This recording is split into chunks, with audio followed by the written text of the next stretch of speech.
Darkness has a way of settling over certain places and refusing to leave, no matter how many centuries pass.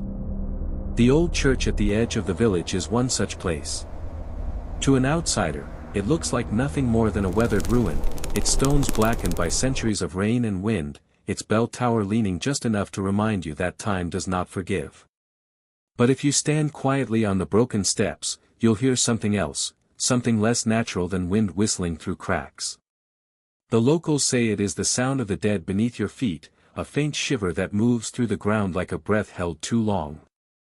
For as long as anyone can remember, the villagers have carried the same warning: never enter the crypt.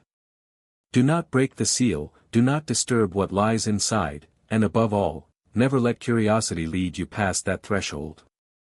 These words are not spoken with the playful tone of folklore or campfire stories, they are whispered like confessions, heavy with a fear that seems inherited, as though each generation was forced to carry a burden left by the last. When asked why, the answers vary. Some mutter about curses, others about demons, and a few simply fall silent, shaking their heads as if even speaking of it too loudly might wake something sleeping below. It's easy to dismiss such tales in our modern world. Superstition, rumor, the kind of thing born when history leaves too many blank pages. But the warnings lingered, and what made them unsettling was not just their persistence but their unanimity. Families that feuded for decades over land and inheritance could still agree on one thing: the crypt should remain sealed. And whenever someone dared to question this unwritten law, the villagers would gesture to the church itself, to the rotting timbers and leaning walls, and insist that the building had been abandoned for a reason.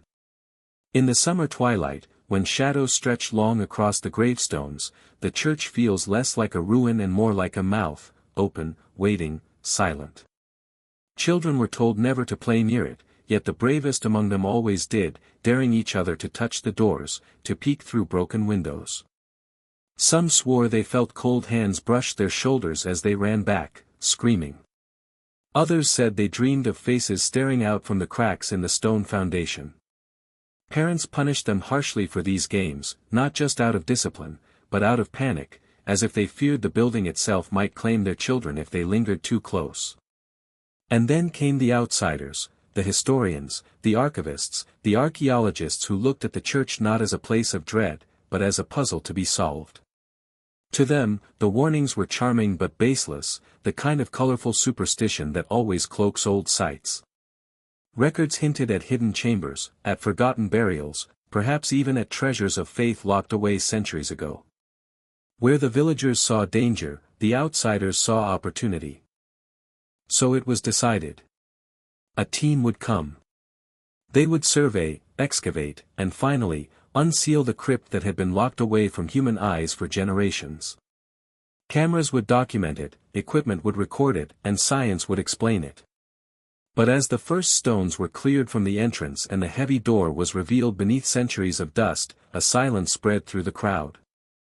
The villagers stood at the edge of the churchyard, not interfering, not shouting, but watching with expressions that made the air colder. Some clutched rosaries.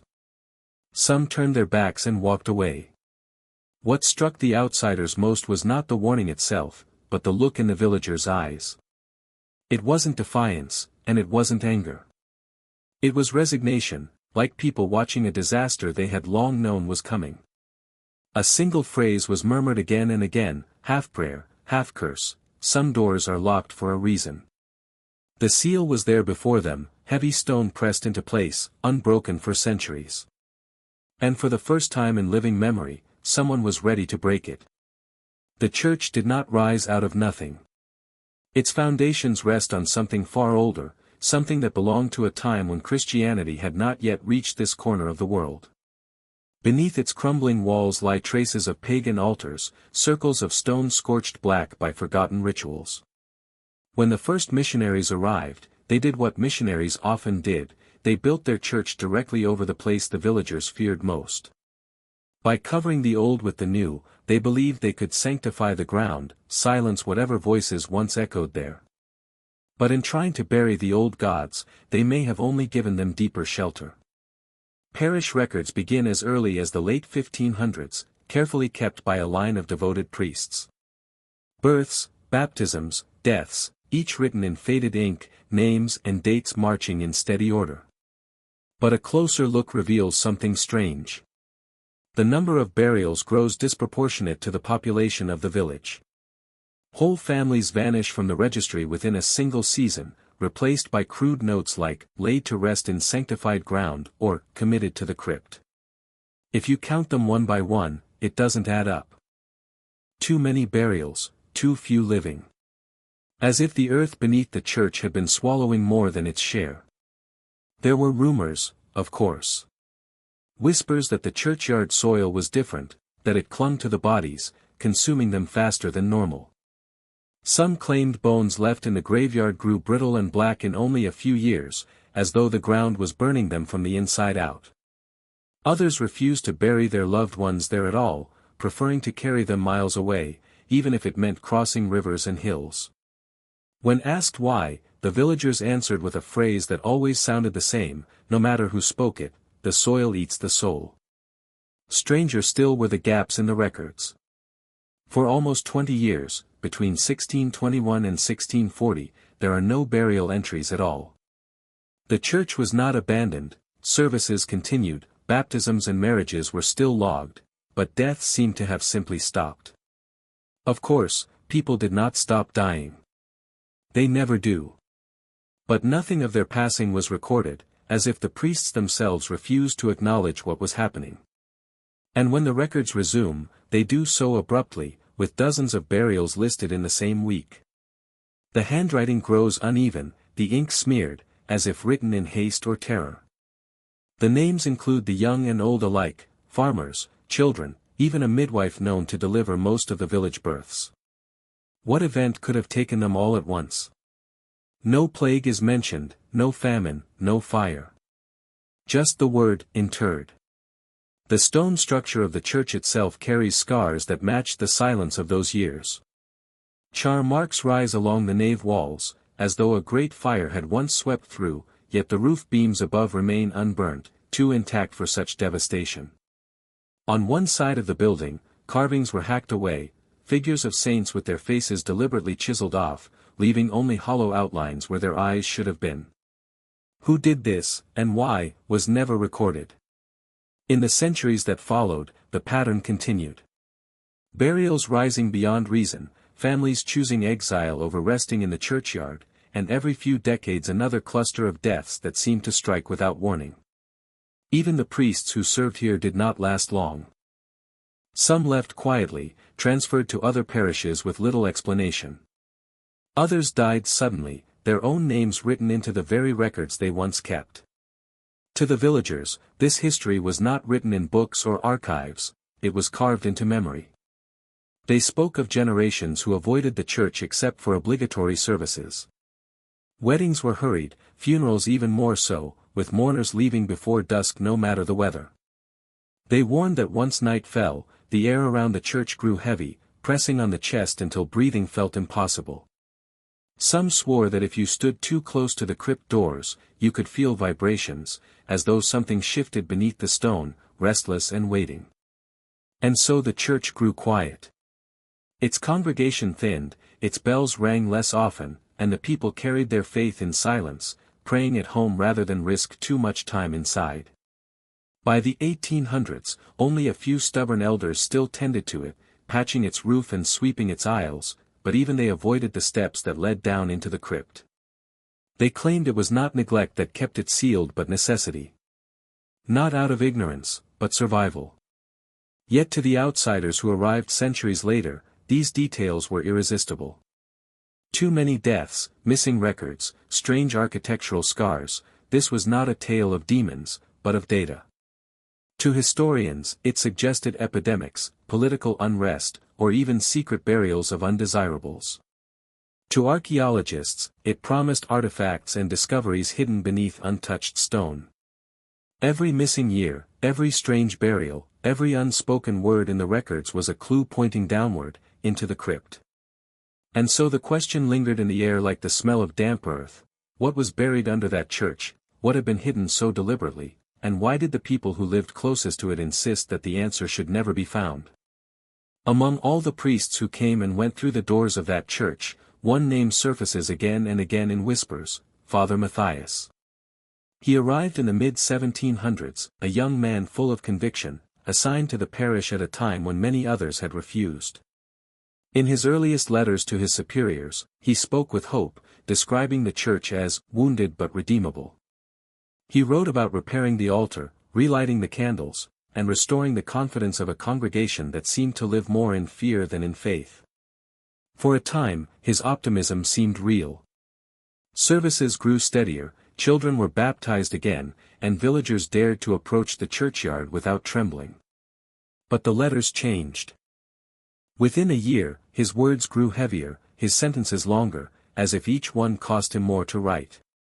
He began to describe a heaviness in the air that clung to him even in his quarters, dreams of suffocating silence, and the feeling of being watched whenever he prayed alone at the altar.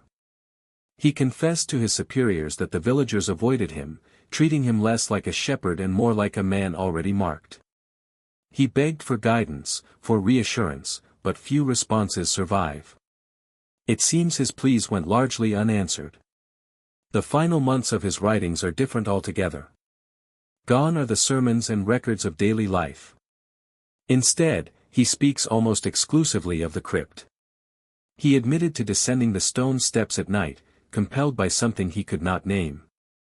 He described hearing what he called the shuffling of garments behind the sealed door, followed by faint scratching sounds that rose and fell like breath. At first he thought it was imagination, perhaps rats in the walls, but then came the dreams. He wrote of figures pressing their faces against stone, mouths opening in silence, eyes wide and pleading. Sometimes they appeared in his chambers, standing at the foot of his bed. Other times, he claimed, they whispered prayers in languages he did not recognize, prayers that left his throat dry when he tried to repeat them aloud. In one letter, he admitted to waking with soil beneath his fingernails though he had not been outside. "It is not I who seeks the crypt," he wrote. "It is the crypt that seeks me." His handwriting deteriorated as the months passed. Smooth curves became jagged, words crowded together, ink blotting across the page. His last surviving letter is almost illegible, a frantic scrawl that mentions "their voices" and "the chains must hold." Most chilling is the final line, written in a trembling hand: "Seal it, before it seals us." The letter never reached its intended recipient. Instead, it was discovered years later, hidden in the hollowed pages of a Bible chained to the altar. Some believe Father Matthias placed it there himself, hoping someone, someday, would find it. Others whisper that the letter was never meant to be read at all, that it was a confession buried as carefully as the bodies in the crypt. After that, Father Matthias simply vanished. There is no record of his death, no grave in the churchyard, no mention in parish registries. The official line was that he had been reassigned, but no other church in the region ever recorded his name. It was as though he stepped down into the crypt one evening and was never seen again. The villagers did not search. They did not ask. They simply closed the church doors earlier at dusk and whispered prayers more quickly when passing by. What makes his story more haunting is the fragments of testimony that survived in the village itself. Some claim to have seen him wandering near the church in his final weeks, his robes dirty, his eyes ringed with shadow. Children said he muttered to himself in the graveyard, carrying a lantern long after midnight. An old diary kept by a farmer mentions the priest knocking on doors, begging for iron nails, though he never explained why. When the farmer asked what he needed them for, Father Matthias reportedly answered only, "They cannot rise if they are bound." The trail ends there.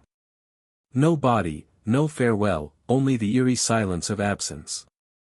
Yet his presence lingers in the objects he left behind, the chained Bible, the hidden note, the church walls themselves.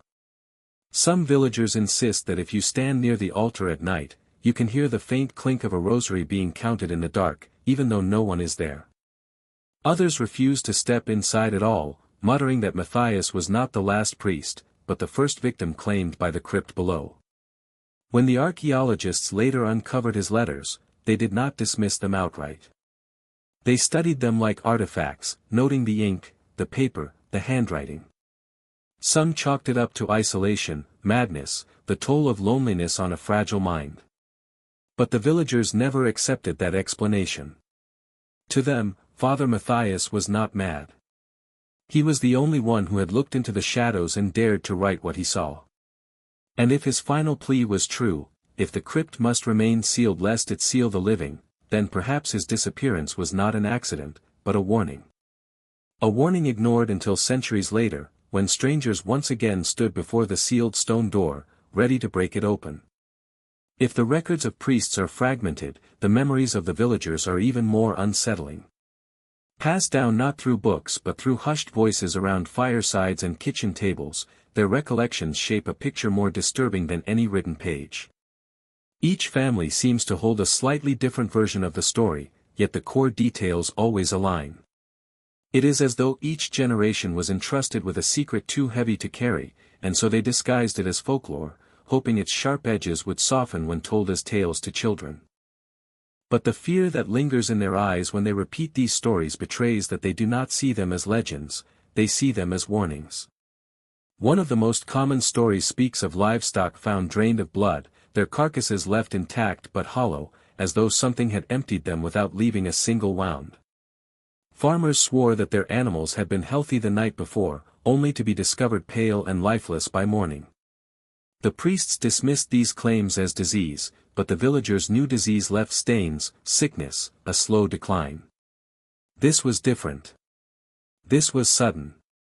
And it happened only to those who grazed too close to the churchyard fence. There are stories of children as well, children who dared each other to play hide-and-seek in the shadow of the church walls. They would run laughing into the long grass, but when they returned, their laughter sounded different, their eyes distant, their words strange. Parents whispered of sons and daughters who came home speaking in languages no one recognized, words that twisted their tongues like roots in the soil. These children would fall into long silences, staring at the church door as though listening to something no one else could hear. Some grew out of it, returning to themselves after weeks or months. Others never did. Their futures were marked by restlessness, madness, or disappearance. Older villagers speak of nights when the church bells rang even though the tower had long since fallen into disrepair. The sound carried across the valley in the dark, tolling midnight like a funeral, though no one dared step outside to see who, if anyone, had rung it. By dawn, the church was always still, its doors unmoved, its shadows unchanged. Yet everyone in the village remembered the sound. Skeptics, of course, argued that such tales grow with every telling. A stolen chicken becomes a flock slaughtered by unseen hands, a child's fever dream becomes possession. But the consistency unsettles.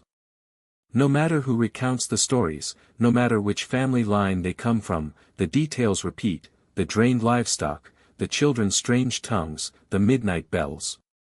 These were not isolated incidents, they were part of the village's identity, stitched into its fabric like scars. One story stands apart from the rest, passed down by a family whose home once stood nearest the churchyard. They tell of a winter night when the father woke to see a figure standing at the foot of his bed. It was a priest, or at least it wore the robes of one. Its skin was pale, eyes sunk deep, lips drawn thin as if sewn shut. The figure did not move, did not speak, only pointed toward the church. When the man cried out, it vanished. But the next morning, he found footprints in the snow leading from his door straight to the crypt steps, and none returning. His children were never allowed to sleep in that room again. When modern researchers asked villagers to share these tales, most were reluctant. Some refused outright, muttering that to speak of it was to invite it back. But one old woman agreed. Her voice cracked with age, her hands shaking as she clutched a worn rosary, yet her words carried the weight of generations. She spoke of the crypt not as a place of rest but as a mouth that swallowed whatever entered. She claimed that the people sealed it not because they feared what was outside, but because they feared what was already within. At the end of the interview, she leaned closer, lowering her voice until it was barely more than a whisper. "They are still waiting down there," she said. Her eyes clouded with memory, or perhaps with something else. "And if you open the door, they will not forgive you for making them wait so long. For the outsiders, these were colorful stories, useful for atmosphere, perfect for filling gaps in historical records. For the villagers, they were truth, truth so dangerous that it was better left half-spoken, disguised as rumor. Yet whether myth or memory, all roads led to the same locked door in the crypt.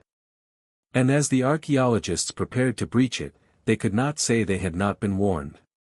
The decision to dig was not made lightly, at least not by those who lived in the village. To them, the crypt was not a mystery to be solved but a danger to be avoided. Yet to the outsiders, the academics, the researchers, it was exactly the kind of discovery that could make reputations. Old ruins, unbroken seals, centuries of silence, it had the perfect ingredients for history waiting to be unearthed. Where the villagers saw a tomb, the outsiders saw opportunity. The team arrived in midsummer, when the valley air hung heavy with heat and insects buzzed restlessly in the long grass around the churchyard. Their equipment clattered onto the stone steps, ground-penetrating radar, carbon dating kits, high-definition cameras, lights powerful enough to cut through centuries of darkness.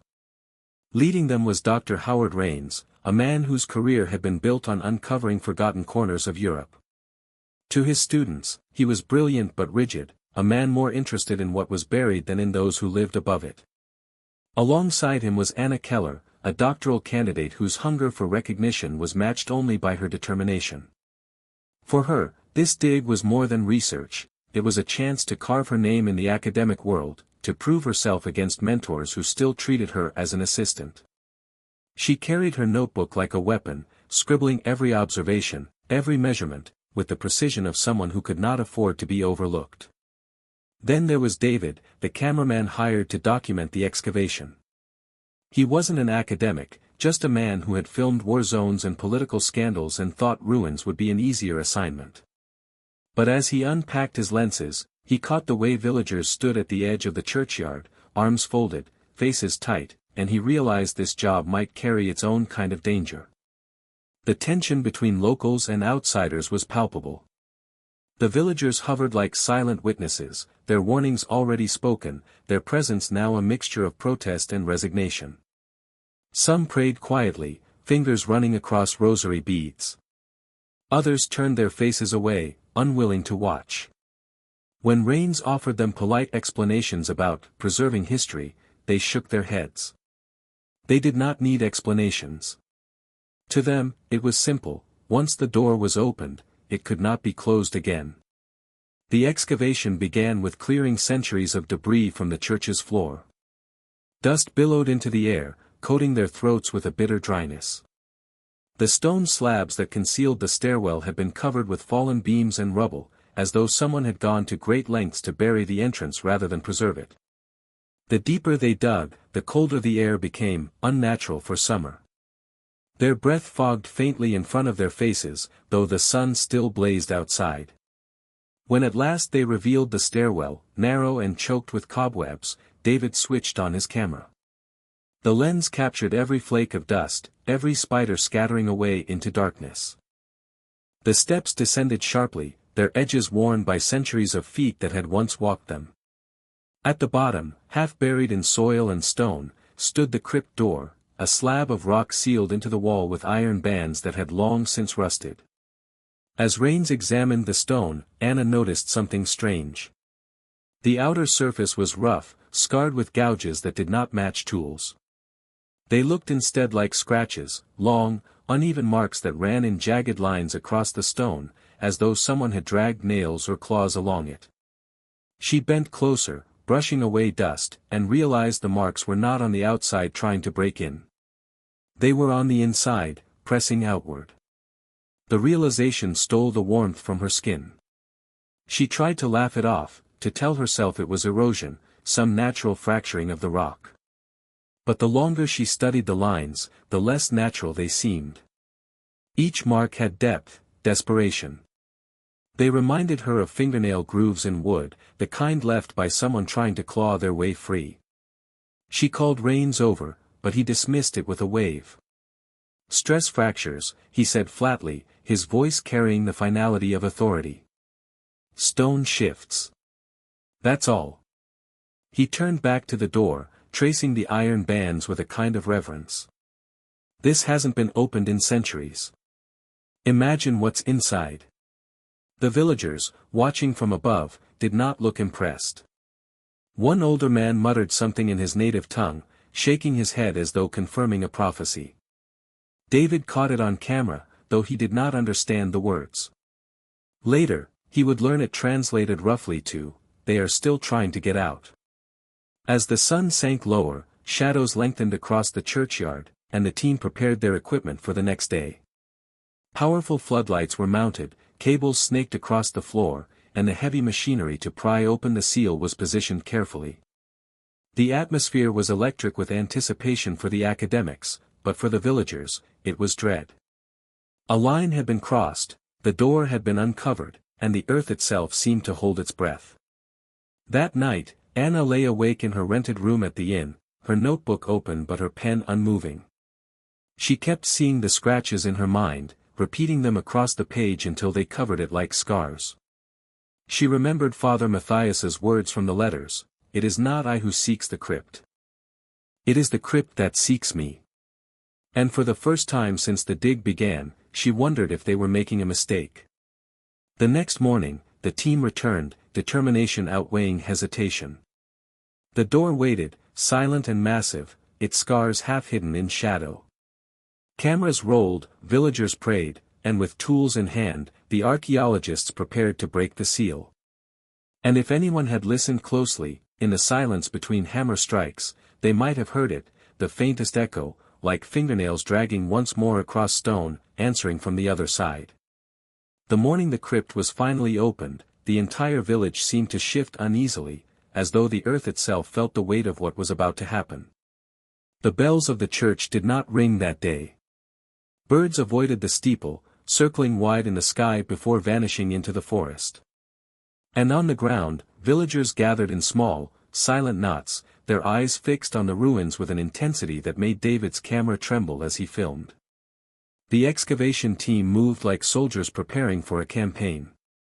Every piece of equipment had been checked twice, every light positioned for maximum clarity. The heavy drill rested against the stone door like a weapon aimed at the heart of history. Rains barked orders, his voice sharp with anticipation. His eyes gleamed in the artificial glare of the floodlights, as though this moment, this door, was all he had ever lived for. Anna stood beside him, her notebook clutched so tightly her knuckles whitened. She could feel the villagers' eyes on her, their whispers weaving through the heavy summer air. She avoided looking at them, because each face carried the same silent plea, "Stop this. Leave it buried." But to meet their gaze would mean admitting doubt, and doubt was something she could not afford. Not here, not now. The first strike of the drill against stone rang out like thunder in the crypt. Dust plumed into the air, thick and choking, settling into every pore and every fold of fabric. The sound echoed off the ruined walls, magnified until it seemed like the church itself was groaning in protest. David filmed it all, his lens catching the way the villagers winced with each blow, as though the vibrations rattled through their very bones. Bit by bit, the ancient door surrendered. Iron bands snapped, rust flaking like blood from old wounds. The stone cracked along its seams, centuries of silence splintering under the weight of modern machinery. The smell came first, a stench that was not simply the odor of decay but something heavier, older, more suffocating. It poured out through the cracks, a slow exhale of centuries-long confinement. Even the archaeologists faltered, pulling scarves to their faces, while villagers turned away entirely, pressing cloths over their noses, murmuring prayers that rose like a desperate chorus. Anna gagged against the stench, her stomach clenching as bile rose in her throat. But her pen scratched furiously in her notebook, documenting every stage. She forced herself to write what she saw, the color of the dust, the depth of the cracks, the smell like rotting earth mixed with iron. And all the while, the scratches she had seen the day before haunted her mind. With each fracture in the stone, she wondered, what had been clawing at the inside? And why? When the final band gave way, the door shuddered. The drill stopped, leaving only the sound of falling dust and the muffled gasps of the crowd. For a moment, time held still. The stone slab leaned forward, then fell, striking the ground with a crash that shook the ruined church. The passage yawned open. Darkness spilled out like liquid, swallowing the light. It wasn't the absence of light but something heavier, as though the crypt itself rejected illumination. The floodlights, so bright moments before, seemed to dim at the edges. Shadows crawled across the walls, stretching too far, bending in ways that didn't align with their sources. And then came the cold. It rolled out in a wave so sharp it stole the breath from their lungs. In the middle of summer, under blazing lights, the temperature plummeted as though winter had clawed its way to the surface. Anna's breath fogged instantly. David's camera lens frosted at the edges. Even Rains faltered, his hand trembling slightly as he adjusted his glasses. The villagers broke. Some turned and fled into the night, their voices rising in urgent cries. Others dropped to their knees, pressing foreheads to the ground, chanting prayers as though the only barrier left between them and ruin was their faith. Father Matthias, who had stood silently among them, raised his hand as if to warn the archaeologists once more, but the words never left his lips. His face was pale, his eyes wide, and in them lived not surprise but recognition. "Lights," Rains ordered, his voice cracking but steady enough to command. "Get the lights in there." The team shifted floodlights toward the passage, angling them into the yawning dark. At first, the beams revealed nothing, just stone steps plunging steeply downwards. But as the light crawled deeper, faint details emerged, walls lined with carvings, symbols that twisted into shapes not immediately recognizable. Some looked like runes, others like script long forgotten, but all bore the same jagged quality, like wounds carved into flesh. Anna whispered without meaning to, "This wasn't built to honor the dead. This was built to trap them." Her words hung in the air, unanswered, absorbed by the silence of the crypt. Rains, unwilling to lose control of the moment, stepped forward. He placed his hand on the arch of the entrance, fingers brushing centuries of dust. "This is history," he said, more to himself than to anyone else. "Pure, untouched history. Do you understand what this means?" His eyes shone feverishly, a man intoxicated not by discovery but by conquest. But David's lens caught something Rains did not. As the professor spoke, as his hand rested against the stone, the shadows around him seemed to ripple. Not like tricks of light, but like something stirring just beyond vision, shifting as though awakened by touch. The cameraman swallowed hard, lowering his viewfinder. His instincts from years of filming conflict screamed at him, this was not history, this was danger. He wanted to tell them all to stop, to pack up, to leave the crypt sealed. But he said nothing, because he knew no one would listen. Rains turned back to the group, triumphant. "Tomorrow," he declared, "we descend." The villagers recoiled at his words, their chanting rising into desperate wails. But it was too late. The door was open, the seal broken, and whatever had waited inside was no longer entirely contained. As the team packed their equipment for the night, Anna lingered near the entrance, notebook still clutched in her hand. Her eyes were fixed on the scratches she had traced the day before, now visible from the broken slab lying on the floor. She crouched beside it, running her finger along one groove. It was deep, ragged, undeniable. She whispered to herself, though no one was near enough to hear, something was alive in there. From the darkness beyond, where the floodlights could not reach, the silence seemed to answer. Not an echo, not a sound, but a pressure. As if something had shifted closer, just out of sight, listening. Morning broke gray and heavy, the valley blanketed in a silence that seemed unnatural, as if even the wind had chosen to stay away. Dew clung thick on the grass, and mist curled low around the church ruins, coiling itself like a shroud. The villagers did not gather this time. They stayed hidden behind closed shutters and bolted doors, leaving only the excavation team to face what lay below. Rains was the first to arrive, striding across the churchyard with the energy of a man about to claim victory. He carried himself like a conqueror, his eyes bright behind his glasses. Anna followed, her notebook already open, though her hands trembled faintly. David trailed behind with his camera, every step reluctant, the weight of the lens suddenly unbearable. The crypt door gaped wide, its cold breath pouring steadily upward, chilling the air despite the growing sun. Floodlights buzzed faintly, their glow pale and sickly against the black throat of the stairwell. The equipment had been tested, ropes secured, masks readied for the stench. Yet no preparation could ease the knot tightening in each chest. "Remember," Rains instructed briskly, "we're here for documentation and preservation. Nothing is to be touched until it's catalogued. We proceed carefully, step by step." His voice carried authority, but there was an undercurrent in it, a strain of impatience, hunger. David adjusted his camera and whispered under his breath, "Careful isn't what this place wants." They descended. The stone steps were steep, slick with centuries of condensation. Every footfall echoed too loudly, the sound bouncing ahead of them into unseen depths. The walls pressed close, carved with strange markings that twisted in the beam of their lights. Some resembled letters, others figures contorted into unnatural shapes, limbs bent at impossible angles. Anna trailed her fingers near the carvings but dared not touch them. She sketched quickly in her notebook, capturing their jagged forms. "These aren't decorative," she murmured. "They're warnings. They're meant to be seen, not celebrated."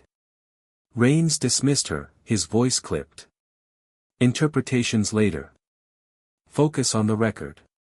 But even he avoided letting his hands brush the walls.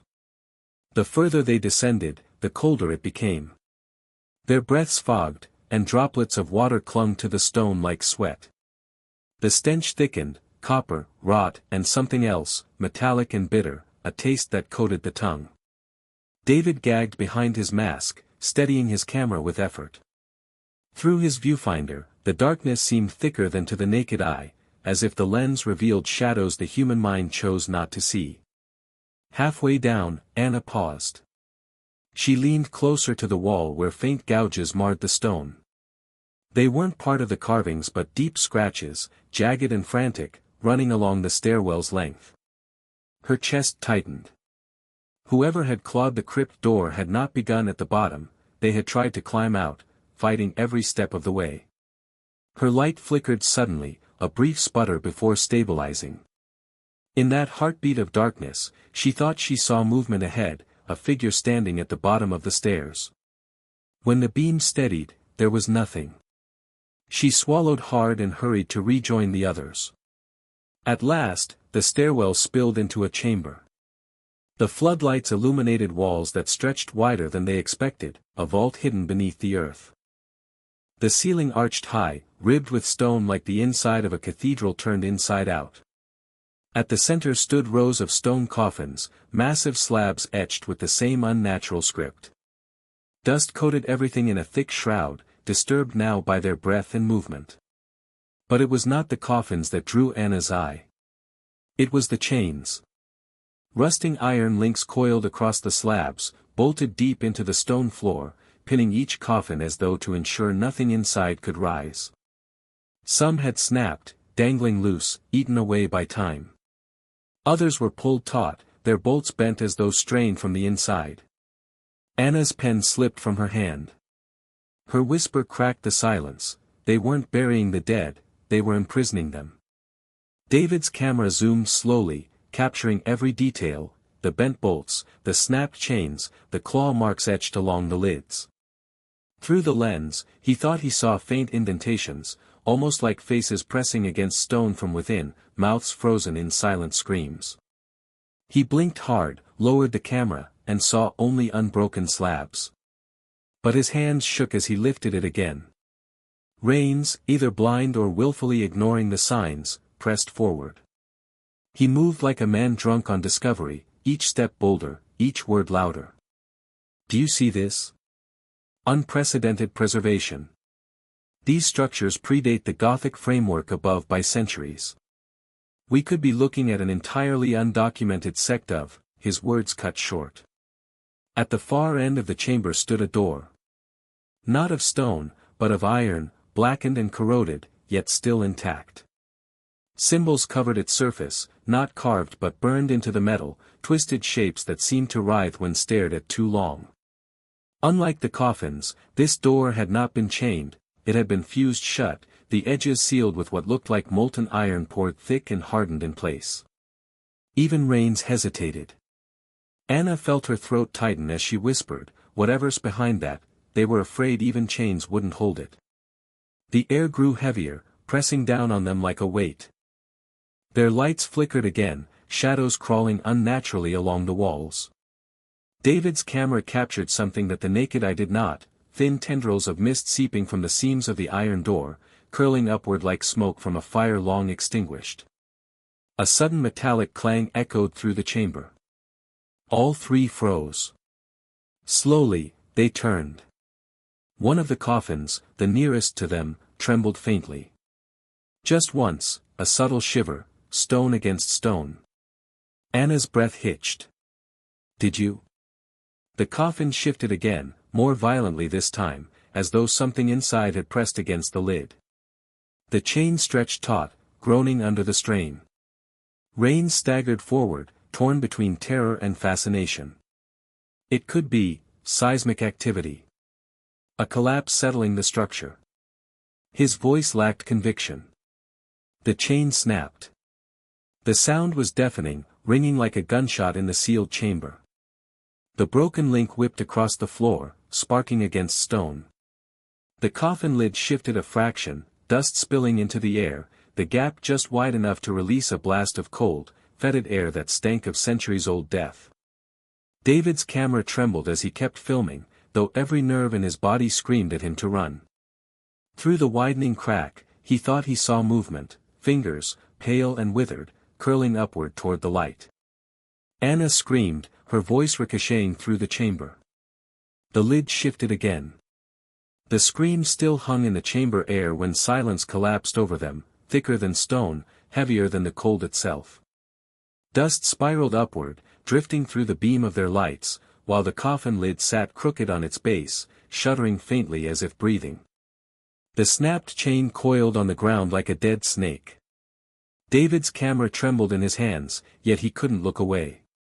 The red recording light blinked steadily, an indifferent witness to their terror. His lens focused on the crack widening between lid and coffin, the darkness inside appearing deeper than the surrounding chamber, an abyss within an abyss.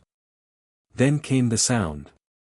At first, it was almost too soft to notice, like nails dragging against stone, faint and deliberate. But it grew louder, layered, until it became unmistakable, scratching, desperate and endless, from inside the coffin. Each scrape reverberated in their bones, echoing through the vault. Anna staggered back, clutching her notebook as though the fragile pages could shield her. Her mind reeled. All the warnings, all the scratches on the crypt door, all the chained coffins, it wasn't metaphor, it wasn't myth. Whatever was inside hadn't died in peace. It had been caged, and it was still fighting. "No," she whispered, her voice breaking. "It's not possible." But the coffin moved again, jerking sharply, the sound of stone grinding against stone. The crack widened, coughing out another gust of air so foul it stung their eyes. Rains, pale but transfixed, stepped closer. This could redefine medieval burial practices. A ritualistic entombment, perhaps with the subject still alive, his words faltered, his rationalizations crumbling against the undeniable horror. The scratching stopped. For a moment, the chamber was silent again. Their breaths came shallow, their lights flickered weakly. Then, with a sudden violent force, the lid shifted half an inch more. Something struck against it from the inside, a sharp, deliberate blow. The slab rocked. Dust cascaded down. David's breath caught as his lens zoomed tighter. And through the opening, pale fingers curled into the light. Thin, skeletal, their nails long and splintered, blackened at the tips. The skin stretched taut, gray-white, the veins beneath like dark threads. The fingers twitched, flexing against centuries of confinement, before clawing at the edge of the coffin. Anna screamed again, stumbling backward so fast she nearly tripped on another chain. Her light swung wildly, casting shadows across the chamber walls that seemed to move independently of their sources, elongating, writhing. "Back!" David shouted, his voice hoarse. "We have to go back." But Rains, trembling, lifted a shaking hand toward the thing inside. His voice cracked with awe, with terror, with obsession. "Alive! It's alive!" The fingers clawed harder, pulling at the stone. Each scrape set their teeth on edge, as though the sound burrowed into the marrow itself. The lid groaned, threatening to tip further. Then, without warning, all the coffins answered. A chorus of scratching, pounding, and groaning erupted from every slab. Chains rattled against bolts, lids thudded as unseen fists struck from below. The chamber became a symphony of the imprisoned dead, all stirring at once, awakened by the breach of their prison. The sound rose to a crescendo, deafening, unbearable, as though the crypt itself was screaming. Anna clamped her hands over her ears, tears streaming down her face. David pressed his camera against his chest, unable to steady it. Rains fell to his knees, his eyes wide, his voice breaking into incoherent mutters. Above them, in the ruined churchyard, the villagers heard. They poured from their houses, their chants rising into the heavy air. Some knelt, others ran, but all knew, the seal had been broken, and the things below were stirring once more. Inside, the chains strained. One snapped, then another. A lid cracked at the corner. Pale mist seeped upward, curling across the chamber floor, coiling around their ankles like something alive. The air grew so cold their teeth chattered, frost creeping across stone that had never known winter. David forced himself to film, though every instinct screamed to flee. Through his lens, the mist seemed to carry shapes, faces flickering, mouths twisted in silent cries, eyes hollow and endless. When he lowered the camera, the mist was only mist. But in his gut, he knew the lens was closer to the truth. Anna stumbled toward the stairwell, gasping, "We have to get out, we have to seal it again," but as she reached the steps, a sound froze her. A voice. It rose from the coffin that had first moved, rasping through the crack in the lid. It wasn't language at first, only guttural, broken noises, like a throat unused to speech. But then, slowly, horribly, it formed words. "Help, me." Anna froze, torn between terror and pity. The voice was weak, desperate, almost human. She turned back, her notebook pressed to her chest. In the crack, the pale fingers twitched again, reaching outward. Her heart ached with the instinct to help, to believe there was still a soul trapped inside. But another sound followed, low, guttural laughter, echoing from the same lips that had begged for rescue. It rolled through the chamber, shaking the walls, rising into a grotesque crescendo. "Free us!" The chains on the nearest coffins snapped in unison. Lids shifted.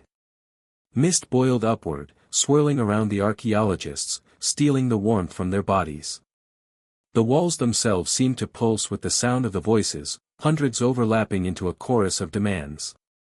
Rains collapsed fully now, weeping, his hands clutching at his ears. David dragged him by the shoulder, shouting over the cacophony, "Move! Move!" Anna stumbled toward them, her light swinging wildly, illuminating the iron door at the far end of the chamber. It was no longer sealed. The molten edges that had once fused it shut now glowed faintly, as though heated from within. Thin lines of red seeped outward, cracks of fire spidering across the surface. Something pressed against the door from the other side, the iron bulging inward as though under immense pressure. The coffin screamed. The door groaned. The chains snapped like brittle bones.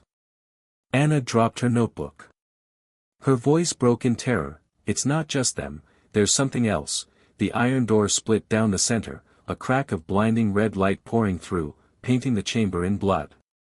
And from inside the first coffin, the pale hand finally gripped the edge and pulled. The lid scraped back, inch by inch, as something inside began to rise. The sound was unbearable. Stone lid sliding, chains snapping, voices rising into a chorus that no human throat could produce. The chamber vibrated with the weight of centuries-long fury, the air so cold it burned their lungs. Floodlights flickered under the strain, their beams slicing through mist that grew thicker by the second. David's camera swung wildly, capturing fragmented images, a coffin cracking open, pale hands clawing upward, reins curled on the ground, his glasses shattered, lips moving in silent prayer, Anna screaming as frost spread across her hair like a crown of ice. Every frame was chaos. The first coffin burst fully open. Something rose from within, tall, impossibly thin, its skin clinging to bone like wet parchment. Its eyes were sunken hollows, black pits that drank in the light. When it opened its mouth, the jaw stretched too far, unhinged, revealing not teeth but rows of jagged shards, like broken glass. It inhaled, a sound like wind through a grave, and the lights flickered violently as though pulled toward its breath. Anna stumbled backward, her scream echoing against the stone. "It's not human, it's not human." The thing moved with unnatural speed, jerking forward in spasms, its limbs bending at impossible angles. Chains still hung from its wrists, dragging across the floor with a metallic shriek. It didn't walk, it lurched, each movement wrong, as though its body remembered humanity but had long abandoned it. All around, other coffins rattled, their occupants stirring, clawing, straining to rise. The chamber became a hive of awakening, every shadow birthing a figure, every breath of mist carrying whispers. David dropped his camera for the first time, the lens clattering against stone. He grabbed Rains by the arm, shouting in his ear.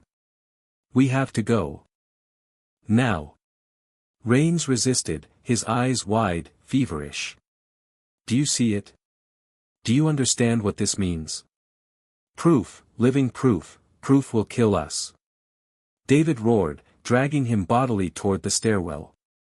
Anna ran to join them, her notebook forgotten on the floor, pages fluttering in the icy draft.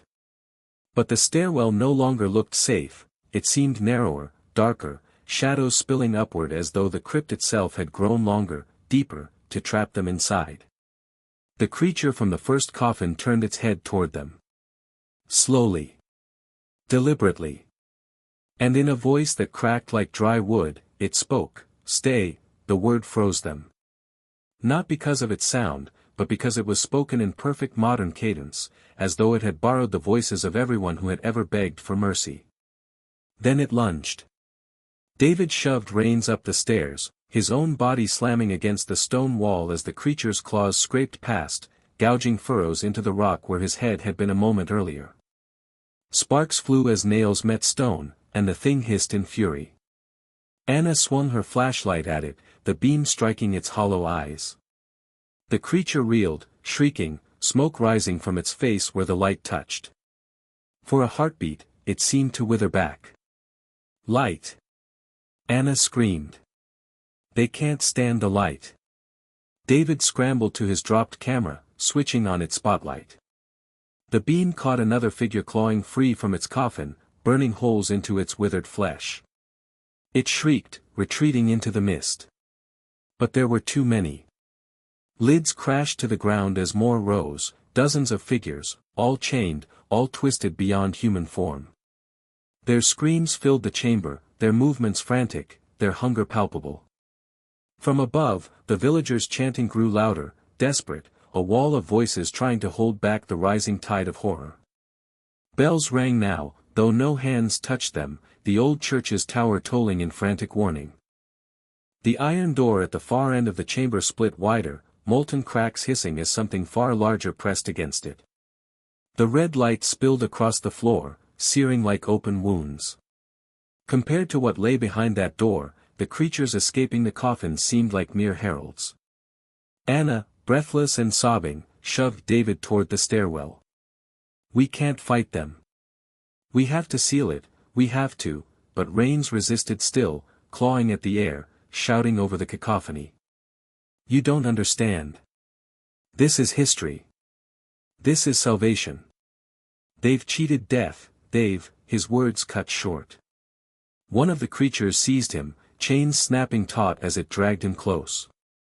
Its claws pierced his chest, lifting him off the ground with ease. He gasped, blood bubbling on his lips, but his eyes burned with ecstasy rather than terror. "Immortal," he whispered, before the thing tore him open like parchment. Anna shrieked. David pulled her up the steps, his own sobs choking in his throat. Behind them, the chamber roared with movement, chains snapping one after another, creatures spilling into the open. Their footsteps echoed like thunder, their claws sparking against stone. Halfway up the stairwell, Anna stumbled. David caught her, dragging her forward, but in the moment their light shifted, he saw what lay at the base of the steps. The first creature had not pursued. It stood, staring upward, its black hollows fixed on them. Slowly, it raised one clawed hand, pointing, not at them, but at the iron door. The fissure widened. Something massive struck from within, the entire chamber trembling with the impact. Stone dust rained from the ceiling, cracks spiderwebbed along the walls. The creatures shrieked louder, some retreating, others bowing their twisted heads toward the door as if in worship. David pulled Anna higher, desperate to escape, but his mind could not shake the image. They weren't the main threat. They were the keepers, the jailers. The real prisoner was still locked away, and it was waking. They burst into the ruined church above, gasping for air. Villagers surrounded the entrance, chanting, crossing themselves, clutching torches and rosaries. When they saw the archaeologists emerge, covered in frost and blood, their chants faltered, eyes widening. Anna collapsed to the ground, sobbing uncontrollably.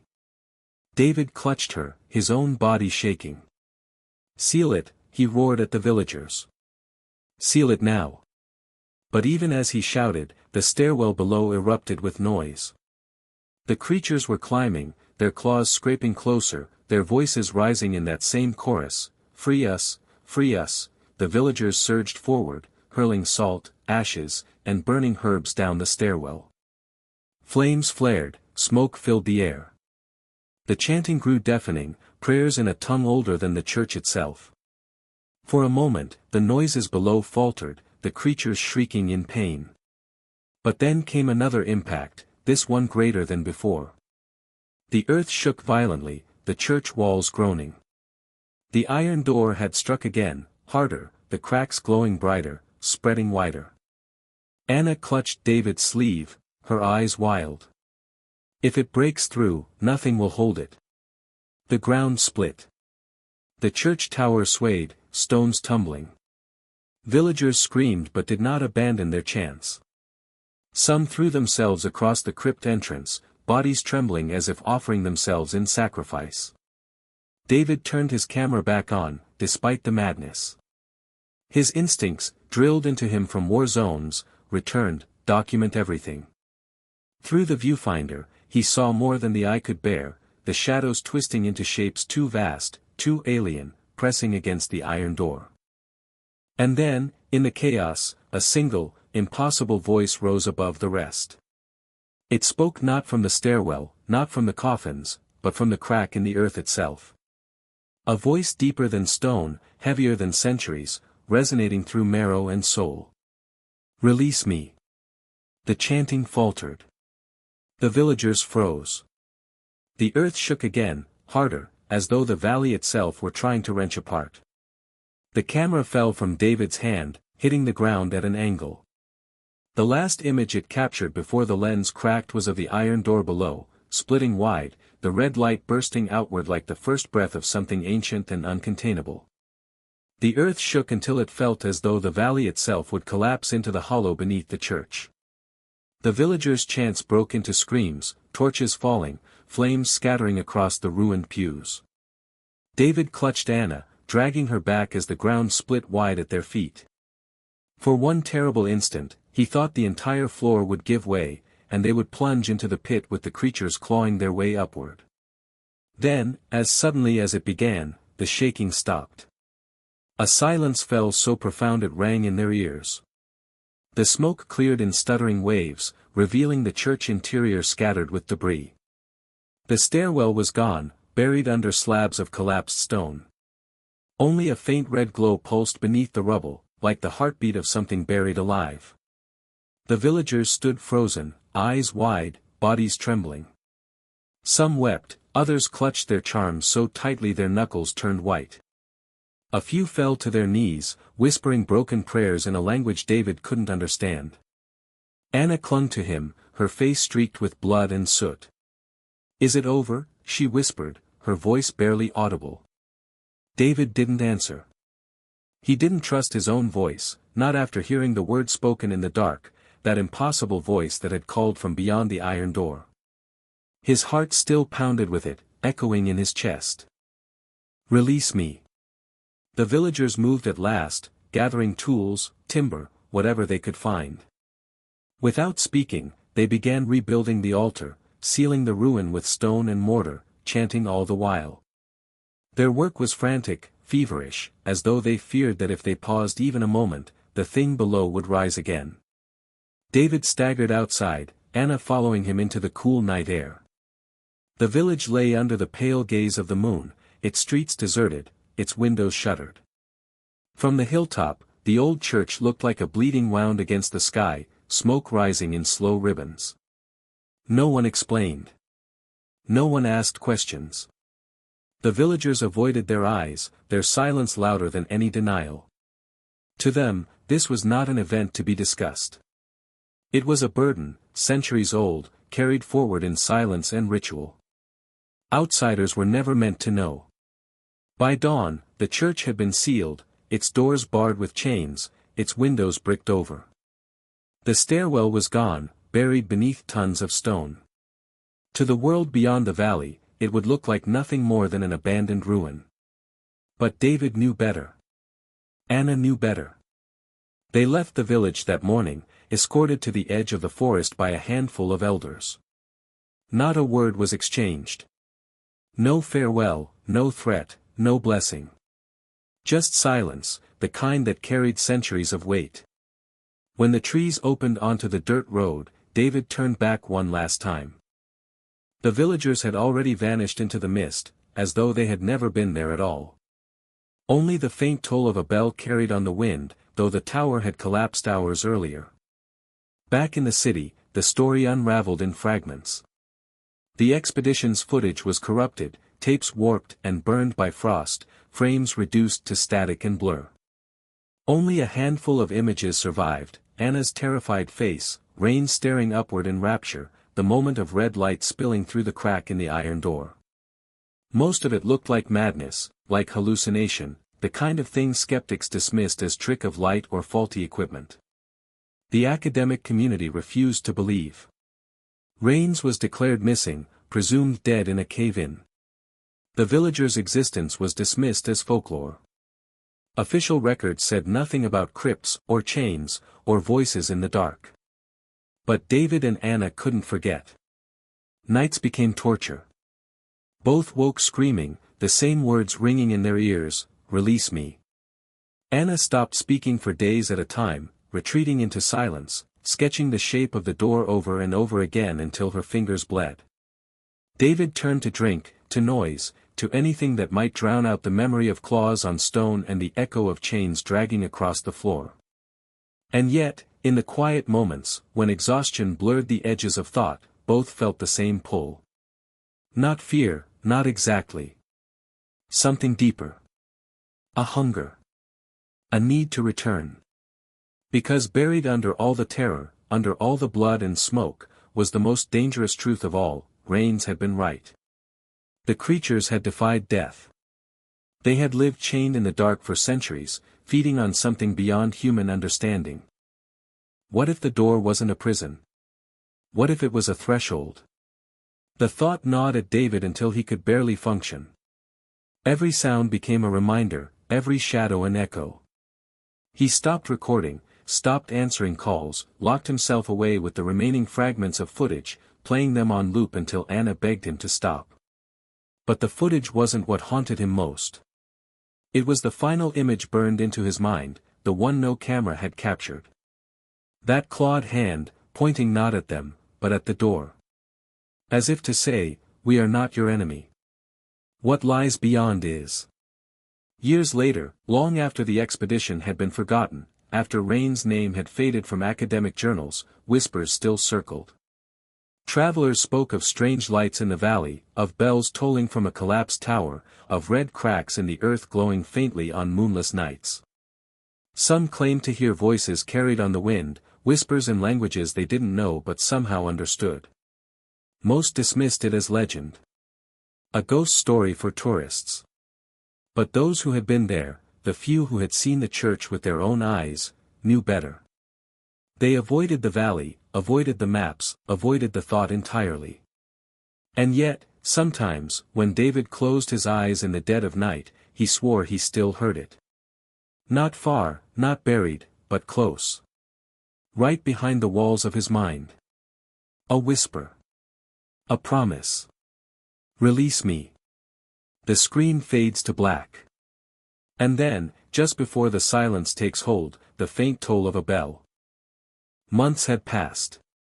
Seasons changed, cities moved on, and the expedition's story slipped quietly into obscurity. To the world, it had been a tragic collapse, nothing more, a ruin swallowed by time, a professor lost in an accident, records buried under bureaucracy and dust. But some stories refused to die. In a sterile university archive, a graduate assistant catalogued forgotten boxes. One, marked with Rain's name, should have been empty. Instead, it contained a single, unlabeled tape. Dust coated its edges, as though it had been buried, unearthed, and buried again. Curious, the assistant fed it into an old player. The footage stuttered to life. Static at first, then darkness, then the faint glow of a lantern swinging in an underground corridor. The frame shuddered, as though the person holding the camera trembled with every step. Then came voices, faint, distorted, but unmistakable. David's voice, frantic, urging someone to move faster. Anna's sobs. And underneath them, another voice. Calm. Patient. Deep enough to rattle the speakers. Closer. The assistant recoiled, nearly stopping the tape, but the image shifted again. A figure appeared at the edge of the frame, not clear, not whole, but vast. Too large for the corridor. Its outline blurred the lens, bending the air around it, as though the camera itself refused to record what it saw. The lantern dropped. The screen went black. But the sound continued. Chains rattling. A low hum like the earth groaning. And then, distinct, undeniable, the toll of a bell, not distant, not buried, but close, as though ringing in the very room where the assistant sat. The tape ended in silence. No record of the tape remained after that day. The assistant vanished, leaving only scattered notes on their desk. Sketches of a door with fissures running across it. Pages filled with a single phrase, written hundreds of times in shaking hands, "Release me." Back in the valley, the ruined church still stood. The villagers still kept their silence, rebuilding what fell, sealing what cracked, waiting for the day their chance might no longer be enough. At night, travelers swore the tower still tolled, though no bell remained within it. And sometimes, if one stood at the edge of the forest, staring too long at the outline of the church against the moonlight, it seemed to stare back. David, now older, tried not to dream. He failed. Each night, the dreams grew sharper. He saw the door again, wider than before, the cracks spreading, red light bleeding through. He heard Rain's voice, still calling it salvation, still worshipping the horror they had unleashed. And he heard the whisper, closer each time. Not release me. Now it said something worse. I am coming. The screen fades, silence heavy. And then, just before the video ends, faint and deliberate, one last sound, the slow, deliberate drag of chains across stone.